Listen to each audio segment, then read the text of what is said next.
പഠിക്കാനുള്ള എന്തെങ്കിലും ടിപ്സ് തരുമോ ചേട്ടാ? എന്നോട് കുറേ പേരെ ചോദിക്കുന്നത് പഠിപ്പ് ഇമ്പ്രൂവ് ചെയ്യുന്നത് എങ്ങനെയാണ്, പഠിച്ചിട്ട് മനസ്സിൽ നിൽക്കുന്നില്ല, സയൻസ് ഇഷ്ടമാണ് പക്ഷേ ഇക്വേഷനുകളൊന്നും സോൾവ് ചെയ്യാനൊന്നും അറിയില്ല, അതൊന്നും മനസ്സിലാകുന്നില്ല.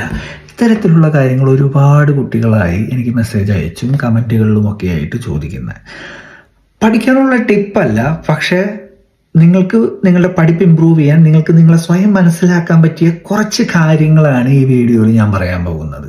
ഏറ്റവും ആദ്യം മനസ്സിലാക്കേണ്ട കാര്യം, നമുക്കൊരു ന്യൂറോളജിക്കൽ അസുഖങ്ങളില്ലെങ്കിലോ അല്ലെങ്കിൽ ഒരു സൈക്കോളജിക്കൽ പ്രശ്നങ്ങളൊന്നും ഇല്ലെങ്കിലും പഠിക്കാൻ കഴിവില്ലാത്തവരായിട്ട് ആരുമില്ല. എല്ലാ കുട്ടികൾക്കും പഠിക്കാനുള്ള കഴിവുണ്ട്. പക്ഷെ എല്ലാവർക്കും ഒരേ രീതിയിലായിരിക്കില്ല പഠിക്കുന്ന മെക്കാനിസം. ഇതറിയാതെയാണ് എല്ലാ സ്കൂളുകളിലും പഠിപ്പിക്കുന്നത്. അതായത് സെയിം മെത്തേഡിലായിരിക്കും ടീച്ചിങ്. അതായത് ഓരോ കുട്ടികളും ഓരോ രീതിയിലായിരിക്കും ഒരു വിഷയത്തെ ഗ്രാസ്പ് ചെയ്യുന്നത്. അപ്പോൾ അതായത് ഇൻ്റലിജൻസിൻ്റെ വേരിയേഷൻ അനുസരിച്ചിട്ട് ഒരു IQ അല്ല പറയുന്നത്, പക്ഷെ ഒരു ജനറൽ ലേണിംഗ് കപ്പാസിറ്റി എന്ന് പറയുന്നത് ഡിഫറെൻ്റ് ആയിരിക്കും.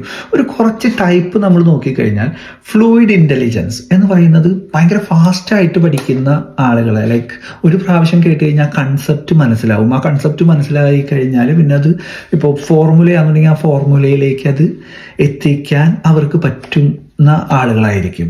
അവർ കുറച്ച് ഫാസ്റ്റ് ലേണേഴ്സ് ആയിരിക്കും. ഒരു പ്രാവശ്യം കേട്ടാൽ മതി, പരീക്ഷയുടെ തലേദിവസം പിന്നെ ഒന്ന് റിവൈസ് ചെയ്താൽ മതി എന്നുള്ള രീതിയിലായിരിക്കും. പിന്നെ crystallised intelligence, visual spatial intelligence, auditory intelligence, പിന്നെ വരുന്നത് റീഡിങ് റൈറ്റിംഗ് ഇൻ്റലിജൻസ്, പിന്നെ മെമ്മറി മാസ്റ്റേഴ്സ്. ഇങ്ങനെ പല രീതിയിലുള്ള കുട്ടികളുണ്ട്. അപ്പോൾ ഇത് ഐഡൻറ്റിഫൈ ചെയ്യുക, നിങ്ങൾ ഏത് ക്ലാസ്സിൽ പെട്ടവരാണ്, ഏത് ടൈപ്പിലുള്ളവരാണെന്ന് ഐഡൻറ്റിഫൈ ചെയ്ത് അതിനനുസരിച്ചിട്ട് വേണം നിങ്ങളുടെ സ്റ്റഡി മെത്തേഡ് ടൈലർ ചെയ്യാൻ.